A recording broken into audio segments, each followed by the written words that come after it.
Subscribe பண்ணாதவங்க subscribe பண்ணுங்க. அப்படியே பக்கத்துல இருக்க பெல் ஐகானையும் பிரஸ் பண்ணுங்க.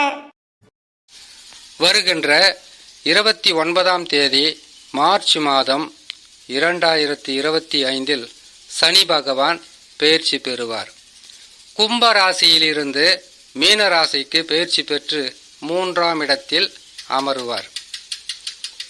7.5 சனியிலிருந்து முழுமையாக விடுபட போகும் மகர ராசி. இனி உங்கள் வாழ்க்கையில் கஷ்டங்கள் விலகும், துன்பங்கள் விலகியே போகும்.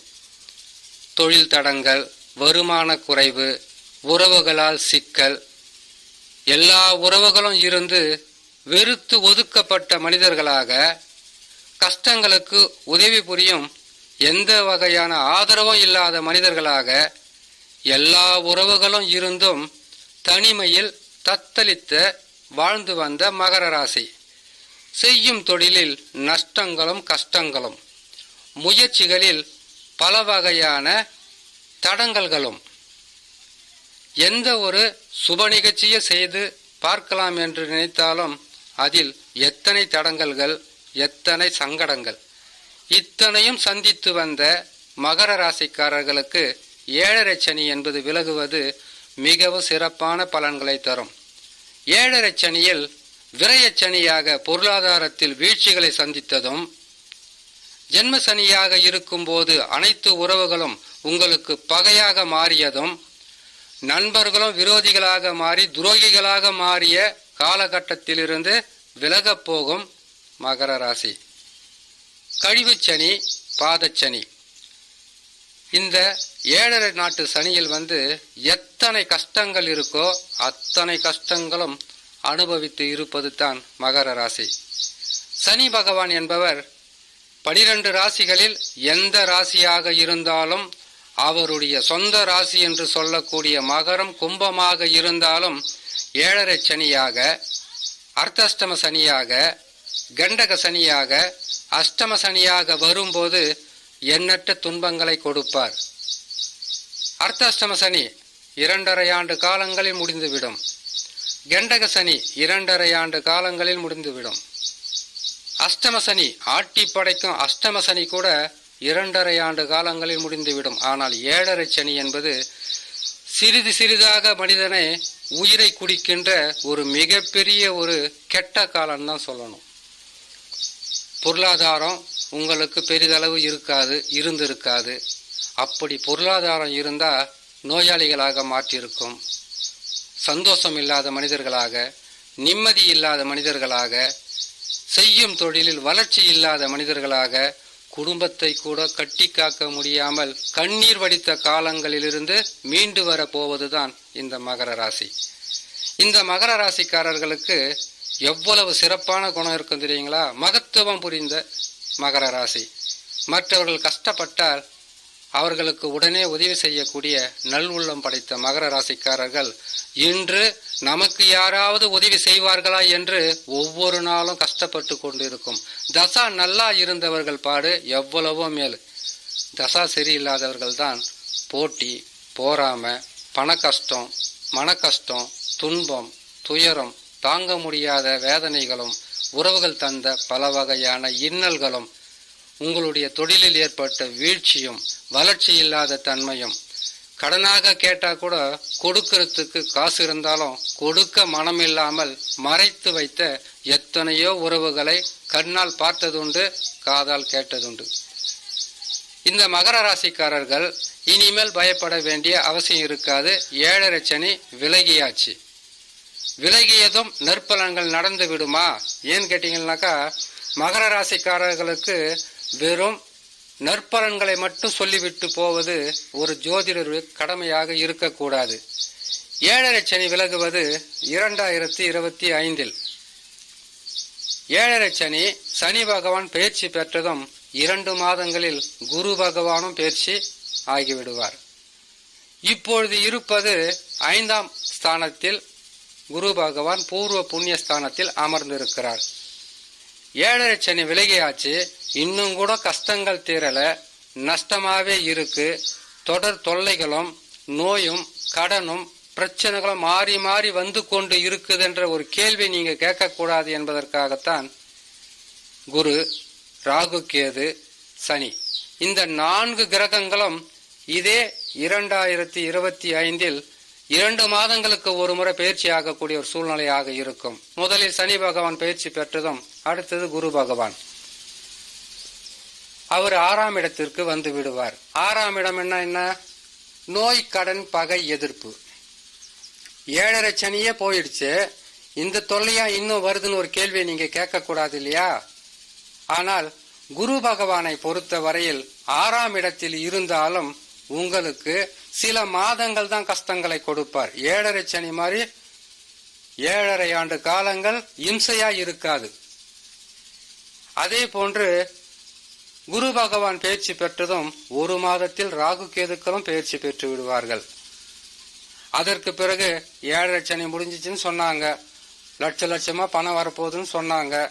ஆனா 7.5 சனி முடிந்த மாதிரியே இல்லை, இப்பதான் ஆரம்பிச்ச மாதிரியே இருக்குதுன்ற மனவேதனை சொற்கள் என்பது கேட்பதற்கு ரொம்ப கஷ்டமா இருக்கும். ஏன்னு கேட்டீங்கன்னாக்கா, எத்தனையோ சொல்ல முடியாத துன்பங்களும் துயரங்களும் கஷ்டங்களும் இழப்புகளும் வேதனைகளும் அனுபவித்து கொண்டு இருக்கக்கூடிய இந்த மகர ராசிக்காரர்கள் திரும்பவும் ஒரு முறை இவ்வளோ கஷ்டமான்னு சொல்ற வார்த்தையை கேட்பதற்கு மனசில் தைரியம் இருக்காது. அதனால் தைரியம் என்பது 3ஆம் இடத்திற்கு சனி பகவான் போனவுடனே வந்துவிடும். பொருளாதாரத்தில் சில சிக்கல்கள் வரும். காரணம், குரு பகவான் 6ஆம் இடத்திற்கு செல்லுவது. குரு பகவான் பயிற்சி பலனை பொறுமையா போடுறோம். ஏன்னு கேட்டீங்கன்னாக்கா, சனி பகவானை மட்டும் வைத்து பலன்களை சொல்லிவிட்டு போனால் அப்போ இன்னொரு பலன் போடும்போது 7.5 சனி போன உடனே குரு பகவான் வந்துட்டாரா, ராகு கேதுக்கள் வந்துட்டாங்களான்ற ஒரு மனக்குமுறலான வார்த்தைகள் என்பது வரக்கூடாது. ஆகையால் மகர ராசிக்காரர்களுக்கு சனி பகவான் பயிற்சி ஆனவுடன் சில மாதங்கள் என்பது உங்களுக்கு குரு பகவானால் சில பாதகங்கள் இருக்கும். உண்மையை உடைச்சு சொல்லிறதுல மனசுக்கு ஒரு ஆறுதலா எனக்கு இருக்கும். சில மாதங்கள் என்பது 6ஆம் இடத்திற்கு வந்துட்டா என்ன பண்ணணும்? நோயாளிகளாக மாறுறது, கடனாளிகளாக மாறுறது, கஷ்டங்கள் நிறையிறது, திரும்பவும் செய்யற தொழில சில பிரச்சனைகள். சில மாதங்கள் மட்டும்தான். ஏன்னு கேட்டீங்கன்னாக்கா, பயிற்சி பெற்று சில மாதங்களிலே வக்ரமும் பெற்று விடுவார் குரு பகவான். அப்பொழுது உங்களுக்கு இயல்பான நிலைக்கு வந்து விடலாம். ஆனால் தொடர் கஷ்டங்களும் துன்பங்களும் பல வகையான இம்சைகளும் சனி பகவானால் இருந்தது விலகிவிடும். இதில் எந்த விதமான மாற்றமும் இருக்காது. சனி பகவான் பயிற்சி பெற்ற உடனே 3ஆம் ராசியில் அமருவார். அவருக்கு 3 பார்வைகள், இருக்கும் இடம் இல்லாமல் பார்க்கின்ற பார்வையாகப்பட்டது 3 பார்வை இருக்கும். இருக்கும் இடத்திலிருந்து 3ஆம் பார்வையாக, 7ஆம் பார்வையாக, 10ஆம் பார்வையாக அவருடைய பார்வைகள் என்பது நல்ல இடத்தில் இருக்கும்போது பார்க்கின்ற பார்வை அனைத்துமே சிறப்பான பலனை தரும். அதுவே கெட்ட இடங்களிலிருந்து பார்க்கும்போது இருக்கிற இடமும் பாதகத்தை தரும், பார்க்கின்ற பார்வையும் பாதகத்தை தரும். சனி பகவானுக்கு மிகவும் உயர்ந்த நல்ல இடம் என்று சொல்லுவது 3, 6, 11. மீதம் உள்ள 9 ராசிகளில் அமரும் போதும் 3, 6, 11 தவிர்த்து விட்டு 6 ராசிகளில் கஷ்டங்களை கொடுப்பார். அதிகமான கஷ்டங்களை இன்னும் 3 ராசிகளில் அமரும் போது கொடுப்பார். அவருடைய 3ஆம் பார்வையாக மீன ராசியிலிருந்து ரிஷப ராசியை பார்ப்பார். உங்களுக்கு அது 5ஆம் ராசி.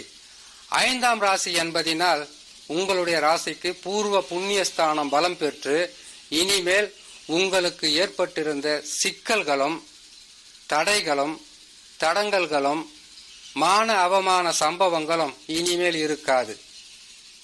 மிகவும் துணிச்சலுடன் எதையும் செயல்பட்டு வெற்றி பெறுவதற்குண்டான வழியை மகர ராசிக்காரர்கள் கட்டாயமாக அடையலாம். சனி பகவான் மீன ராசியில் இருந்து கொண்டு அவருடைய 7ஆம் பார்வையாக கன்னி ராசியை பார்ப்பார். கன்னி ராசியை பார்வை செய்யும் போது உங்கள் ராசிக்கு அது 9ஆம் ராசி. 9ஆம் ராசியை பார்வை செய்வதனால் பாக்கியஸ்தானம் வலுப்பெற்று இனிமேல் உங்களுக்கு வரவேண்டியது எதுவாக இருந்தாலும் நற்பலன்களாக மாறி சுப பலன்களாகவே கொடுக்கும். அவருடைய 10ஆம் பார்வையாக தனுசு ராசியின் மீது பதியும். சில விரயங்கள் ஏற்பட்டாலும் அதன் மூலியமாக பல வகையான நற்பலன்கள் என்பது மகர ராசிக்காரர்கள் பெற்றே தீருவார்கள். இதில் வெறும் சனி பகவான் தரக்கூடிய சிறப்பான பலன்கள், தடைகள் விலகும், நற்பலன்கள் அதிகரிக்கும். இதுநாள் வரையில் உங்களுக்கு செயல்படுத்த முடியாத தன்மை, செய்தும் வெற்றி பெற முடியாத ஒரு நிலை, குடும்பத்தில் ஏற்பட்டிருந்த குழப்பங்கள், வாழ்க்கையில் உங்களுக்கு ஏற்பட்டிருந்த வலியும் வேதனைகளும் முற்றிலும் விலகும். சனி பகவான் விலகியதும் அது மட்டுமில்லாமல் இனி முன்னேற்ற பாதைக்கு கொண்டு செல்வார். செய்வது சிறிது காலமாக இருந்தாலும் உங்களுக்கு பெரிதளவு நற்பலன்களை செய்வார். 7.5 ஆண்டு காலமாக உங்களுக்கு கொடுத்து வந்த பல வகையான கஷ்ட நஷ்டங்களும் துன்பங்களும் இனி சனி பகவானால் இருக்காது. சனி பகவான் ஆரம்பத்தில் சற்று கடுமை காட்டி இருந்தாலும் விலகும் போது அவர் பறித்து கொண்டதற்கு அதிகமாகவே உங்களுக்கு கொடுத்து விட்டு செல்வார். இதில் எந்த விதமான மாற்றமோ சந்தேகமோ வேண்டாம். தொழில் இல்லையா, நல்ல தொழில் அமையும். வருமானம் இல்லையா, வருமானம் பெருகும். குடும்பத்தில் சந்தோஷம் இல்லாத தன்மையா, உங்களையும் புரிந்து கொண்டு உங்களை விட்டு விலகிய கணவனாக இருந்தாலும் சரி, மனைவியாக இருந்தாலும் சரி, உறவுகளாக இருந்தாலும் சரி, நட்பாக இருந்தாலும் சரி, அவர்களாகவே தேடி வந்து உங்களுக்கு உதவிகரம் நீட்டுவார்கள், உங்களுக்கு உதவியாகவும் இருப்பார்கள். ஆனால் கஷ்ட நேரத்தில் உங்களை விட்டு விட்டு விலகி சென்ற எந்த உறவாக இருந்தாலும் நல்ல நேரத்தில் வந்து சேர்ந்தால் அதை உங்களால் ஏற்றுக்கொள்ள முடியும் என்றால் ஏற்றுக்கொள்ளலாம். மகர ராசிக்காரர்களுக்கு அவர்கள் வாழ்க்கையில் 7.5 சனியை சந்தித்து வந்த இந்த கஷ்ட காலங்கள் முற்றிலும் விலகி சந்தோஷம் பெறப்போகிறீங்க. ஆனால் சனி பகவான் பயிற்சி ஆனவுடன் குரு பயிற்சி பெறுவது அவ்வளவு சிறப்பாக இருக்காது. சில மாதங்கள் மட்டும்தான். குரு பகவான் மாற்றம் பெற்று 5 மாதங்கள் மட்டும்தான் துன்பங்களை கொடுப்பார். அதற்கு பிறகு இயல்பான நிலைக்கு உங்கள் வாழ்க்கை என்பது நன்மையும் சந்தோஷமும் பல வகையான நற்பலன்களும் அடையக்கூடிய ராசியாகவே இருக்கும் இந்த மகர ராசி. அது மட்டும் இல்லாமல் ராகு கேது பயிற்சி இருக்கு. ராகு கேது பயிற்சியால் பெரிதளவு நற்பலன்கள் உங்களுக்கு இல்லை என்றாலும் ராகு பகவான் 2ஆம் இடத்தில் இருக்கும்போது பொருளாதாரத்தில் உயர்வை கொடுப்பார். வராத பணம் வந்து சேரும். இதுநாள் வரையில் கனவுகளாக இருந்த பல விஷயங்கள் நினைவாக மாற்றி சந்தோஷம் அடையலாம். ஆனால் 8ஆம் இடத்தில் கேது இருக்கும்போது சில பிரச்சனைகளை கொடுப்பார். அதனால் மகர ராசிக்காரர்கள் சனி பகவான் பயிற்சி ஆனவுடன் நற்பலன்களும் இருக்கும். குரு ராகு கேதுவால் சில கெடுபலன்களும் இருக்கும். சில மாதங்கள் மட்டும்தான் நீங்கள் கஷ்டப்பட வேண்டிய ஒரு சூழ்நிலையாக இருக்கும். பொறுமையாக அமைதியாக நிதானமாக இருந்தால் அடுத்த பயிற்சிகளில் மிகவும் சிறப்பான பலன்களை பெறலாம். குரு பகவான் 5 மாதம் தான் தொல்லை கொடுப்பார். அதுக்கப்புறம் பெருசா தொல்லை கொடுக்க மாட்டார். ராகு கேதுக்கள் கூட அப்படிதான். ஆரம்பத்தில் வந்து உங்களுக்கு கஷ்ட நஷ்டத்தை கொடுத்தால் விலகுவதற்குள் நற்பலன்களை தந்துவிட வேண்டும். 7.5 சனி தான் விலகுச்சுன்னு நினைச்சோம். இந்த கிரகங்களும் எங்களுக்கு தொல்லை தான் கொடுக்குமான்னு கேட்டீங்கன்னாக்கா, இது கிரகங்கள். இந்த கிரகங்கள் இந்த இடத்தில் அமர்ந்தால் இத்தகையான பலன் தான் இருக்கும். சும்மாவே சொல்லிடலாம். உங்களுக்கு லட்சாதிபதியாக போறீங்க, கோட்டீஸ்வர யோகம் வரப்போகிறது, இனி நீங்க நிலம் வாங்க போறீங்க, வீடு கட்ட போறீங்க, சொத்தை வாங்க போறீங்கன்னு சொல்லிட்டோம்னாக்கா, ஆனால் ராகு கேதுக்கள் பயிற்சி ஆனவுடனே கஷ்டம் வரும். குரு மாறியதுமே உங்களுக்கு பல வகையில் இன்னல்கள் வரும். 7.5 சனி விலகிய நிம்மதி இல்லையான்ற ஒரு கேள்வி வரும். அப்புறம் ஜோதிடத்தின் மேல் உங்களுக்கு நம்பிக்கை வராது.